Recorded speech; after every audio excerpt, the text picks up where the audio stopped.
The shrill, insistent wail of the siren was the first thing that pierced the pre-dawn stillness. It wasn't a distant hum, a fading echo from another street. This was close. Too close. It vibrated through the worn floorboards of my cabin, a visceral thrum that jolted me awake from a dream of sun-drenched meadows and the scent of pine needles. My heart, still sluggish with sleep, lurched into a frantic rhythm against my ribs. What in God's name? I scrambled out of bed, the rough-hewn wood cool beneath my bare feet. The air in the cabin, usually a comforting blend of aged timber and wood smoke, felt suddenly charged with an unsettling tension. Outside, the siren's crescendo intensified, a furious, enraged cry. It was accompanied by the guttural growl of an engine, heavy and powerful, struggling against the incline of my driveway. Headlights, blinding white beams, slashed through the inky blackness beyond my window, sweeping across the dense wall of trees that framed my property. My hands trembled as I fumbled for the worn flannel robe hanging on the back of the door. Who would be coming here at this ungodly hour? I lived miles from the nearest town, nestled deep within the whispering embrace of the Blackwood Forest. My neighbors were as sparse as snowfall in July, and I cherished that isolation. It was the reason I'd bought this place, this ramshackle cabin with its peeling paint and the persistent drip in the kitchen sink. It was an escape, a sanctuary from the clamor of the world. The engine noise resolved itself into the unmistakable rumble of a law enforcement vehicle. A patrol car. My mind raced, grasping for any plausible reason for such a dramatic arrival. Had I forgotten to renew some obscure permit? Was there a forest fire alarm I'd slept through? But the siren's accusatory shriek felt personal, directed at me. I crept to the window, peering through a gap in the heavy curtains. The patrol car, a hulking black and white beast, was idling at the edge of my small clearing, its headlights still raking the trees. A figure emerged, silhouetted against the glare, a uniformed deputy, his posture stiff and authoritative. Then another. Two of them. A cold knot of dread tightened in my stomach. This wasn't a friendly check-in. This was an intrusion. The cabin door creaked open before I could even consider locking it. The sound was a whisper against the deafening roar of the siren, which abruptly cut off, leaving an unnerving silence in its wake.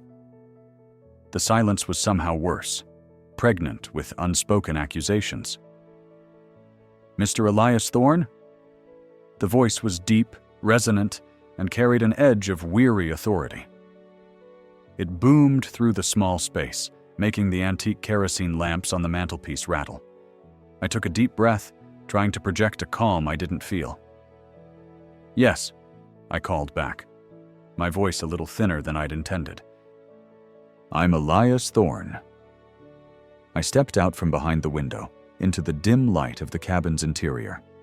The two deputies entered, their boots crunching on the scattered pine needles that always seemed to find their way indoors.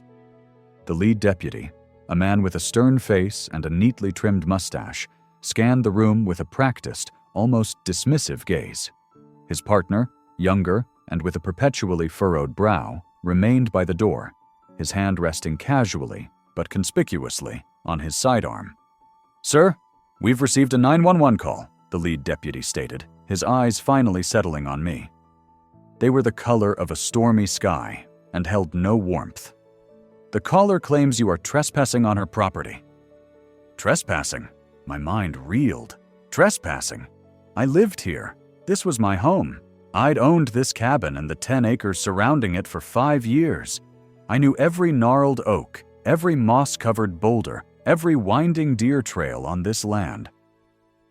The idea of trespassing was ludicrous. "Trespassing?"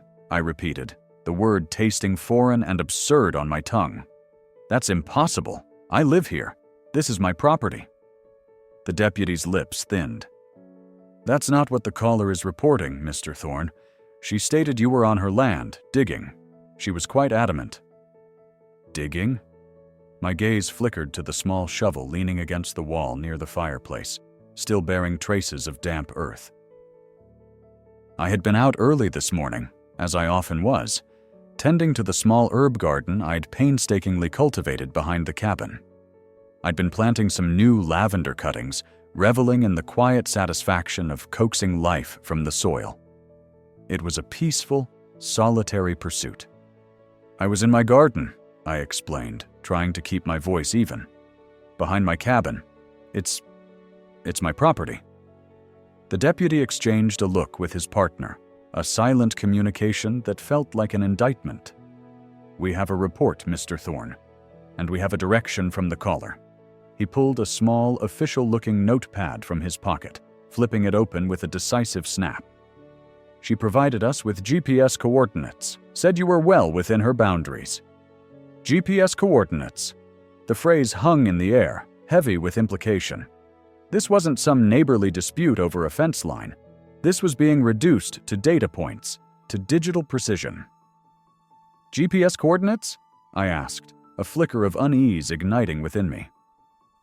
"Who is this caller? Where is this property she's claiming I'm trespassing on?" The deputy glanced down at his notepad, then back up at me, his expression unreadable.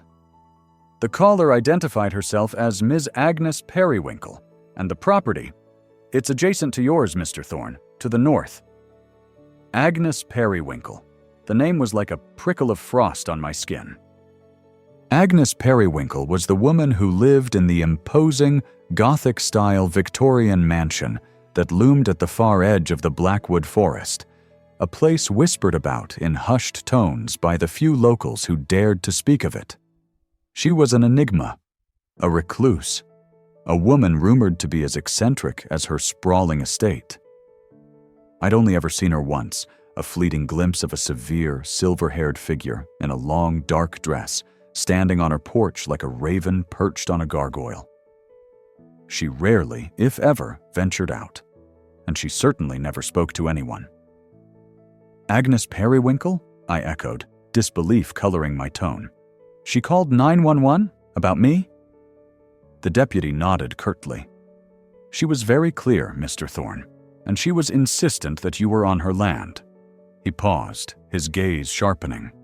"She gave us her GPS coordinates, and she said that your current location, as indicated by her device, places you firmly on her property." He held out his notepad, the page filled with a series of numbers and letters. My sight, usually sharp, blurred slightly as I focused on the data. It was a standard GPS reading, a string of latitude and longitude. But the implication, the sheer audacity of it, was staggering. She was claiming I was on her land and backing it up with technology. "She gave you her GPS coordinates?" I asked, a strange, almost hysterical laugh bubbling up inside me. "And you used them to pinpoint me?" The deputy's stern expression didn't waver. "We followed the coordinates provided by the caller, Mr. Thorne, and they led us directly here, to this clearing, and to you." He gestured with his head towards the shovel, then the small patch of disturbed earth I'd been working on. "The caller stated you were digging. She stated you were on her property." A chilling certainty began to dawn on me, a dawning that felt more like a descent into a nightmare. Agnes Periwinkle, the reclusive eccentric, had not only called the police on me, but she had used technology to do it. And if her GPS coordinates were accurate, and if they placed me on her land, then something was terribly, terribly wrong. "Deputy," I said, my voice now firm, a hard edge of indignation replacing the initial fear. "I want to see that map, the one with the GPS coordinates on it, and I want to see my property survey." I knew, with a certainty that chilled me to the bone, that Agnes Periwinkle was about to find out just how wrong she was. My heart hammered against my ribs, a frantic drummer out of sync with the pre-dawn quiet that had been shattered.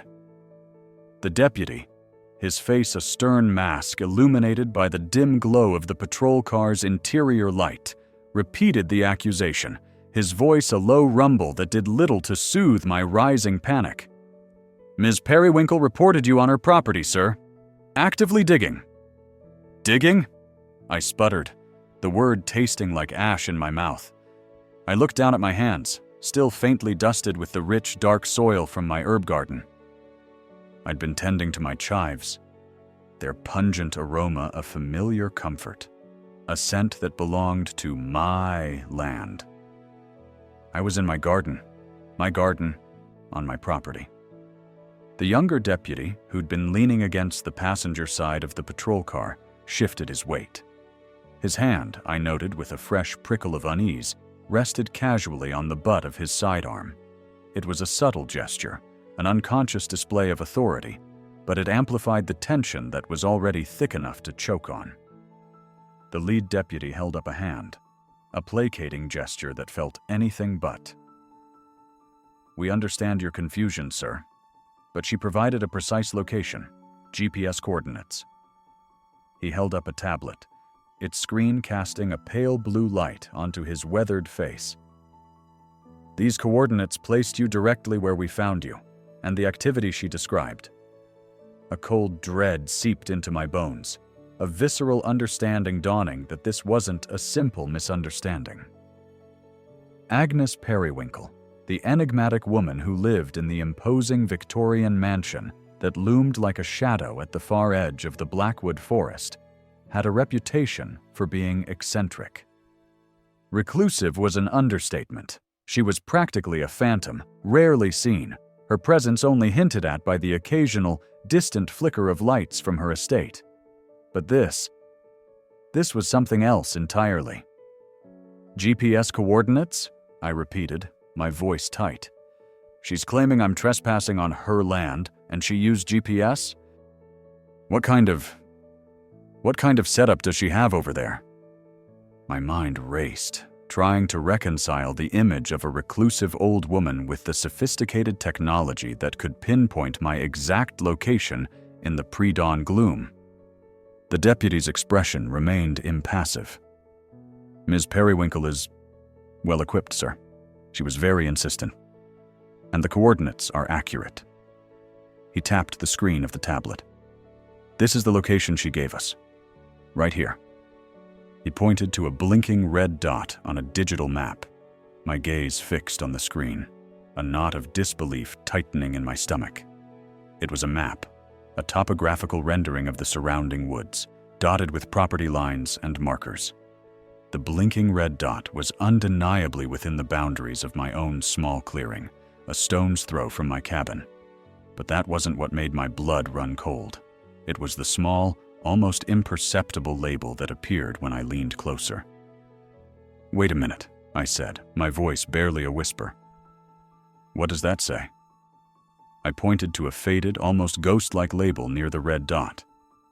The deputy followed my finger, his brow furrowing slightly. He squinted at the screen. "It says, Thorn Property.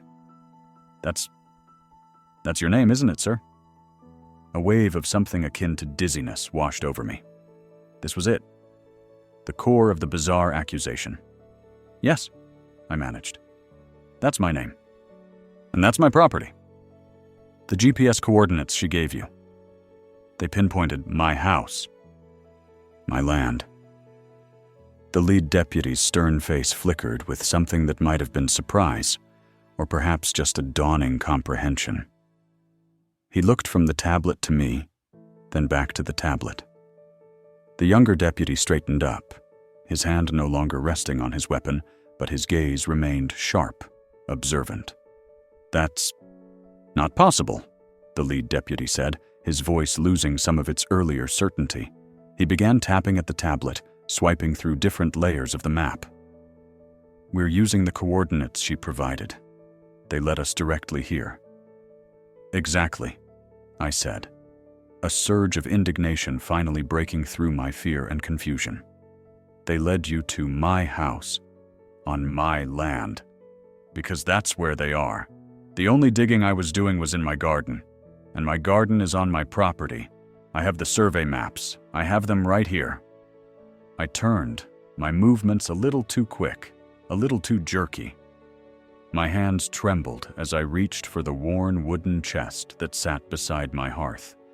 It held a lifetime of my father's belongings, and among them, the meticulously rolled official survey map of my property. It was a document I'd pored over countless times, tracing the boundary lines, its existence a silent testament to my ownership, my right to be here. The deputies watched me, their initial certainty now replaced by a palpable sense of bewilderment. The pre-dawn air, which had been charged with the threat of a trespasser, caught red-handed, now hummed with a different kind of tension, the unsettling quiet of a puzzle that refused to fit. I carefully unrolled the map on the rough-hewn planks of my cabin floor. The paper was old, creased with age, but the lines were clear, the ink still bold. I pointed to the familiar outline of my clearing, the small square that represented my cabin, and the precise dotted line that delineated my northern boundary. "See," I said, my voice firm, though my hand still shook. "This is my property.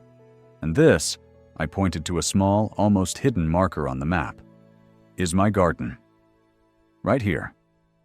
Well within my boundaries." I then traced the line with my finger, moving north. "And this," I said, my voice rising with a righteous anger, "is where Agnes Periwinkle's property begins.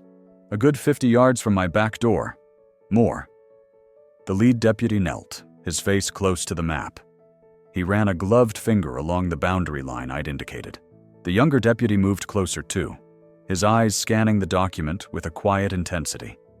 The silence in the cabin was profound, broken only by the distant, mournful call of a night bird and the soft hiss of the deputy's radio, an electronic murmur that seemed to mock the raw, human drama unfolding within these walls. "The coordinates she gave us," the lead deputy began, his voice low, trailing off as he looked back at the tablet, then at the physical map. They're showing it as her property on this system." He tapped the tablet again, a frustrated sound escaping his lips. "But this survey, it's official.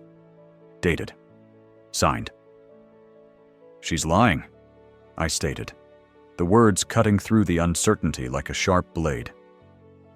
"She's either mistaken, or she's deliberately trying to get me in trouble, and she's using technology to do it." The implications were staggering. Why would she do this? And how? The younger deputy cleared his throat. "Sir, if you don't mind, could you show us where you were digging?"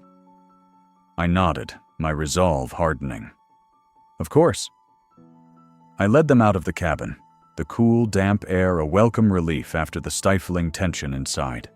The sky was beginning to lighten, the oppressive blackness of night giving way to a bruised, pre-dawn gray. The trees of the Blackwood forest stood like silent sentinels, their branches heavy with dew, their shadows lengthening and distorting in the nascent light. I walked them to the edge of my small herb garden, a neat patch of earth at the rear of my cabin. The chives were indeed disturbed, a few of the delicate green shoots bent and broken. The soil was freshly turned in one small section, where I'd been adding a bit of compost. "Here," I said, gesturing to the disturbed earth. "This is where I was, tending my herbs, not digging for treasure, not burying anything, just gardening." The lead deputy knelt again, examining the soil. He picked up a small clump, letting it crumble through his fingers.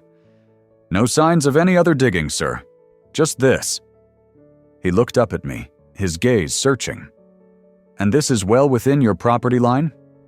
"As you can see from the survey," I said, my voice steady. "It is." He stood, a long, slow exhalation escaping him. He looked back towards the imposing darkness of the forest, in the direction of Agnes Periwinkle's estate. The distance was significant, the trees forming a thick, impenetrable barrier between our properties. "This is unusual," he admitted, the understatement hanging heavy in the air. He turned to his partner. "Let's get back to the car. I need to make a call." As they walked back towards the patrol car, I followed, my mind still reeling. The deputies entered the vehicle, and I heard the murmur of their voices through the slightly open window. The lead deputy was speaking into his radio, his tone more formal now, more official. "Dispatch, this is Unit 7. We've made contact with the subject at the reported location. Preliminary assessment indicates a discrepancy. The GPS coordinates provided by the caller appear to be misaligned with the subject's official property survey. Requesting clarification on escalation protocols for domestic disputes involving conflicting location data with a potential for unauthorized use of technology."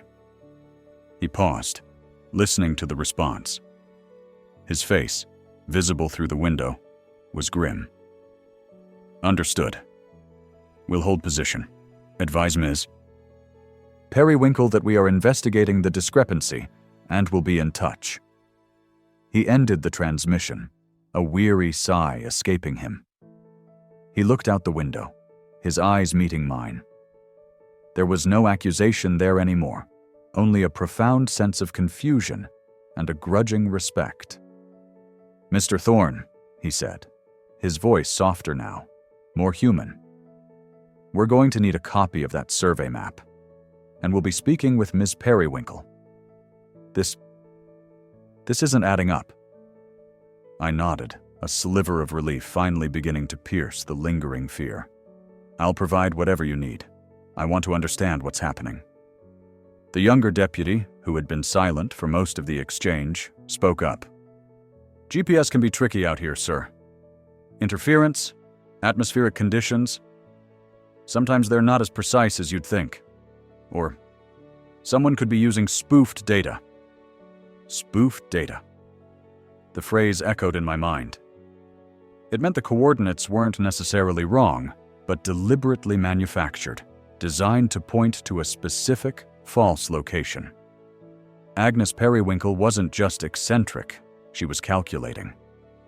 She had deliberately used technology, or manipulated it, to frame me. As the first rays of the sun began to filter through the dense canopy of the Blackwood forest, casting long golden shafts of light across my clearing, I felt a dawning of a different kind. It wasn't the peaceful awakening of a new day, but a chilling realization of the lengths to which a disturbed mind would go. The quiet sanctuary of my home had been violated, not by a physical trespasser, but by a digital phantom, a spectral accusation that had brought the machinery of the law to my doorstep. And I knew, with a certainty that settled deep in my gut, that this was far from over. The mystery of Agnes Periwinkle and her deceptive coordinates had just begun. The silence that followed the deputy's words was thick, heavier than the pre-dawn air. It pressed in on me, a tangible thing born of disbelief and dawning, infuriating realization. The lead deputy, his face a mask of weary professionalism, held my survey map between his thumb and forefinger, the lines and numbers stark under the glare of the patrol car's headlights. His gaze flicked from the map to Agnes Periwinkle's imposing, Gothic-style Victorian mansion, a dark silhouette against the bruised purple of the sky. Then back to me. "So, Mr. Thorne," he said, his voice level, but with an undercurrent of something I couldn't quite decipher. Perhaps a grudging respect, or maybe just utter bewilderment.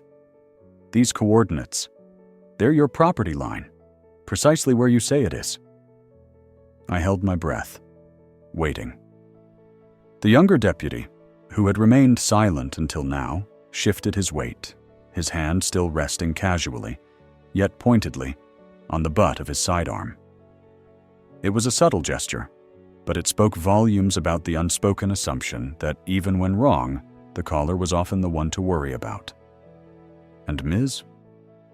Periwinkle's GPS data," the lead deputy continued, his eyes narrowing slightly as if trying to reconcile the conflicting information. It places her right here." He tapped a point on the map, a point that was undeniably within the boundaries of my meticulously surveyed land. "Inside your garden." Near your back door, in fact. My heart, which had been hammering against my ribs like a trapped bird, began to slow. The icy dread that had gripped me moments before started to recede, replaced by a hot, indignant flush. This wasn't a mistake. This wasn't a misunderstanding. This was something else. "She called 911, deputy," I said, my voice a little hoarse but firm, "claiming I was trespassing, digging on her property, and she provided GPS coordinates." I gestured to the map, then to the invisible line that separated my humble cabin from whatever sprawling estate Agnes Periwinkle called home. "Those coordinates, as you can see, are not on her property. They are on mine. Deep within mine." The lead deputy nodded slowly, his gaze distant. He looked like a man who had seen his fair share of bizarre calls, but this one seemed to be pushing the boundaries of his experience. "Ms. Periwinkle is quite precise," she said. "Very insistent." "Precise about what?" I countered, a sharp edge creeping into my tone. "About where I live? About what I'm doing on my own land?" "I was tending my herb garden, deputy. The very same garden I've tended for the last 15 years.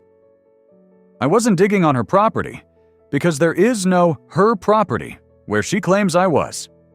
The younger deputy finally spoke, his voice a low rumble.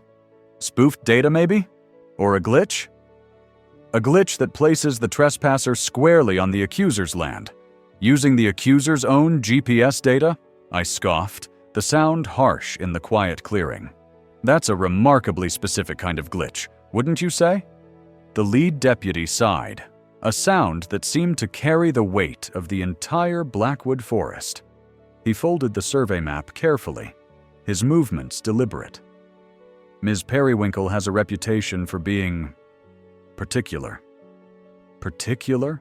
I echoed, the word tasting like ash in my mouth.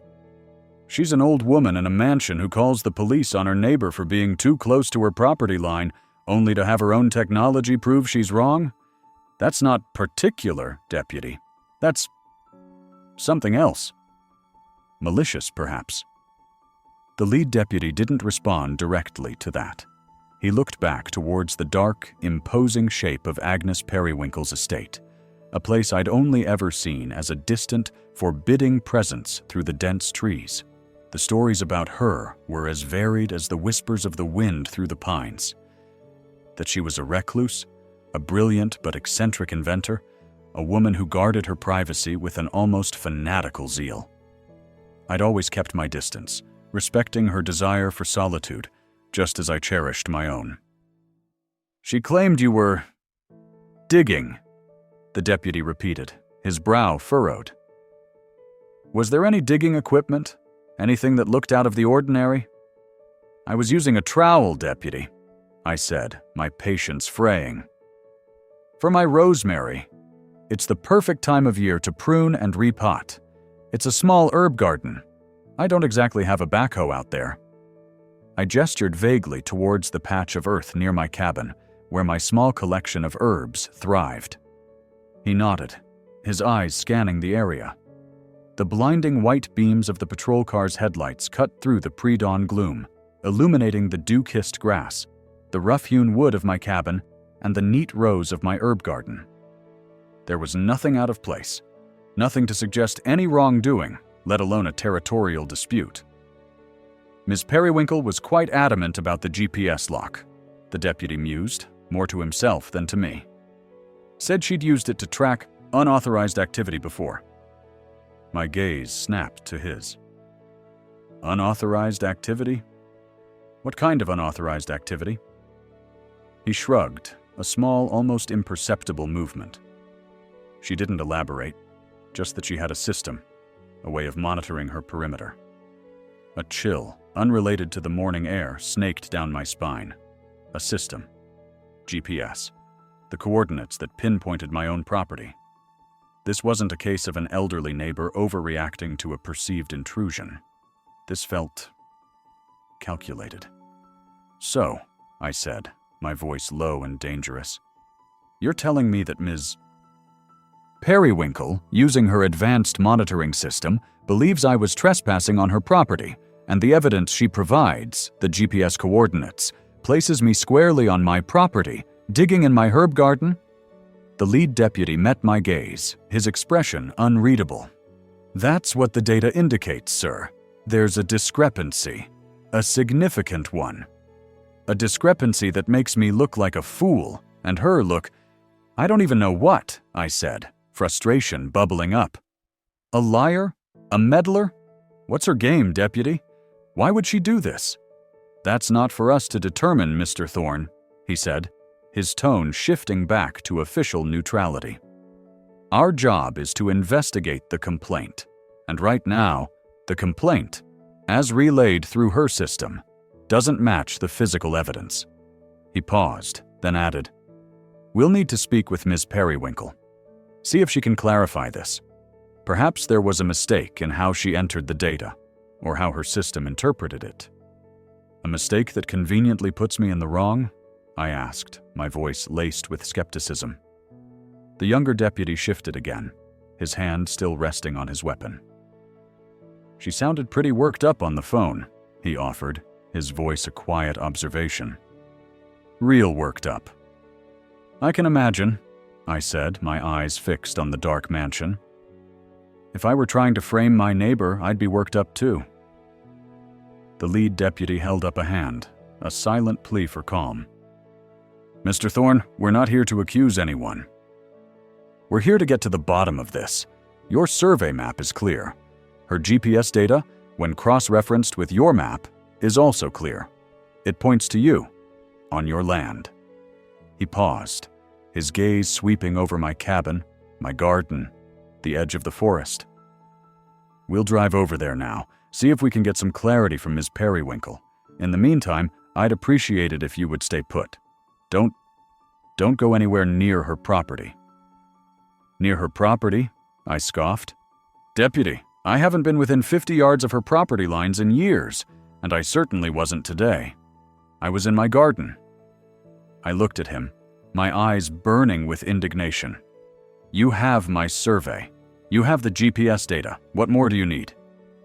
We need to understand why Ms. Periwinkle made the call, he said, his voice firm. And why her technology seems to be telling her one thing, while the reality on the ground, according to your documented property lines, is another. He turned towards the patrol car, his partner falling in beside him. As they walked away, I watched them, a knot of unease tightening in my stomach. The early morning stillness had been shattered, not just by the siren, but by the unsettling revelation that my eccentric recluse of a neighbor was capable of something far more complex than just a grumpy complaint. She had technology. She had a motive. Though what that motive was remained a chilling mystery, and she had, it seemed, a deliberate way of manipulating the truth. As the patrol car's engine rumbled to life, its headlights swinging across my face like accusatory fingers, I couldn't shake the feeling that this was just the beginning. Agnes Periwinkle hadn't just made a mistake. She had initiated something. And the GPS coordinates, meant to be her weapon, had instead revealed her hand. The question now was, what would she do next? And why had she chosen to target me? The dawn was breaking, painting the sky in hues of rose and gray. But for me, the light felt less like a promise and more like an unwelcome spotlight on a brewing storm. The patrol car's blinding white beams, which had moments ago felt like an accusation, now receded into the inky blackness of the forest road, leaving me in the sudden, heavy quiet. The engine's guttural growl faded, replaced by the familiar whisper of the pines and the rustle of unseen creatures in the underbrush. The air, which had been charged with the visceral thrum of adrenaline and indignation, settled back into its pre-dawn chill, but it no longer felt like a comforting embrace. It felt observed. I stood there for a long moment, the survey map still clutched in my trembling hand. The rough-hewn wood of my porch felt solid beneath my bare feet, a grounding sensation in the surreal aftermath. The deputy's stoic expression, the way his eyes had flicked between the map, his GPS device, and the stern face of his partner, replayed in my mind. They had been baffled, and frankly, so was I. Agnes Periwinkle, that spectral figure from the imposing Gothic-style Victorian mansion on the ridge, had not only called the authorities on me, but she had apparently gone to considerable effort to fabricate evidence. Her words, relayed by the deputy, echoed with a peculiar, almost gleeful malice. She insisted she was using her system to monitor her perimeter. Her system. The phrase hung in the air, heavy with implication. What kind of system was it? And why, for the love of all that was peaceful, would she try to pin trespassing on me? I hadn't even been near her property line. I'd been tending my small herb garden, the one I'd painstakingly cultivated over years, a patch of green that sat squarely in the heart of my own surveyed land. The very land I'd inherited from my grandfather, who had cleared and settled it with his own 2 hands decades ago. A wave of unease, cold and sharp, washed over me. It wasn't just the injustice of the false accusation, or the indignity of being roused from my sleep by a siren. It was the deliberate nature of her actions. She hadn't just made a mistake. She had manufactured a crime. She had actively sought to have me investigated, to have me confronted by law enforcement, all based on a lie. I walked back into my cabin, the worn floorboards creaking a familiar tune. The scent of wood smoke still clung to the air, a comforting aroma that usually soothed my soul. Tonight, however, it felt thin, a fragile barrier against the encroaching strangeness. I moved to the small kitchen, my hand still feeling the phantom weight of the survey map. I poured myself a glass of water, the cool liquid doing little to quench the dry unease in my throat. My gaze swept over the familiar interior of my home. The rough-hewn beams, the sturdy oak table, the shelves filled with well-loved books. This was my sanctuary, a place where I could escape the clamor of the outside world and find solace in the quiet rhythm of nature. And Agnes Periwinkle, from her gilded cage on the hill, had dared to intrude upon that peace, not with a direct confrontation, but with a calculated technological ambush. I remembered seeing her only a handful of times over the years. A fleeting glimpse of a figure in a dark shawl on her sprawling veranda, a distant silhouette against the stormy sky. She was a recluse, a woman shrouded in rumor and speculation.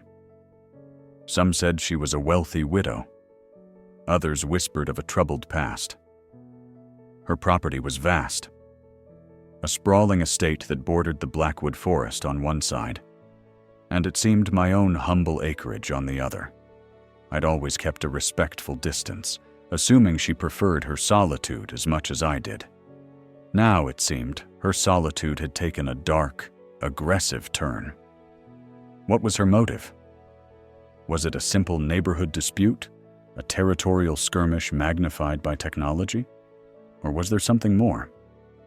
Had I inadvertently crossed some invisible boundary in her mind?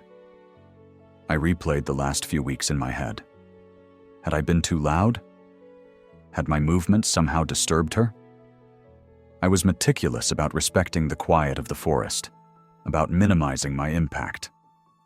The GPS coordinates. That was the linchpin. She had deliberately fed the deputies false information that, on the face of it, seemed irrefutable. The fact that the coordinates pointed to her own property on my map was the damning evidence against her deception. But how did she know where my garden was? How did she know the precise layout of my land well enough to create a falsified GPS trail? It suggested a level of surveillance that was deeply unsettling. I walked over to my desk, a sturdy piece of furniture crafted from reclaimed barnwood. I pulled out my own GPS device, a rugged handheld unit I used for hiking and mapping. I powered it on, the screen flickering to life. I scrolled through my saved tracks, looking for anything that might shed light on the situation. There was nothing unusual. My usual routes through the woods, my occasional forays to the nearest town for supplies. No inexplicable detours, no unauthorized explorations. The deputies had left me with more questions than answers. They had seemed genuinely perplexed, their professional demeanor slightly frayed by the bizarre turn of events. They had seen the survey map, they had seen the GPS data, and they had seen the undeniable discrepancy. Their departure, while a relief, also left me feeling exposed. They were going to question Agnes. What would she tell them? Would she double down on her accusations? Would she have some plausible explanation for the GPS anomaly? Some technological sleight of hand that I, a simple cabin dweller, couldn't comprehend? I sat down at my desk, the survey map spread out before me. I traced the lines with my finger, the familiar boundaries of my property a source of comfort. This was my land. My herbs were growing here, as they had for years. There was no trespass. There was only a neighbor with an agenda and a disturbing proficiency with technology. The silence of the cabin pressed in. The birds had begun their pre-dawn chorus, a gentle symphony that usually heralded a new day. But today, it felt like a soundtrack to my growing anxiety. I knew I couldn't just let this go. Agnes Periwinkle had tried to frame me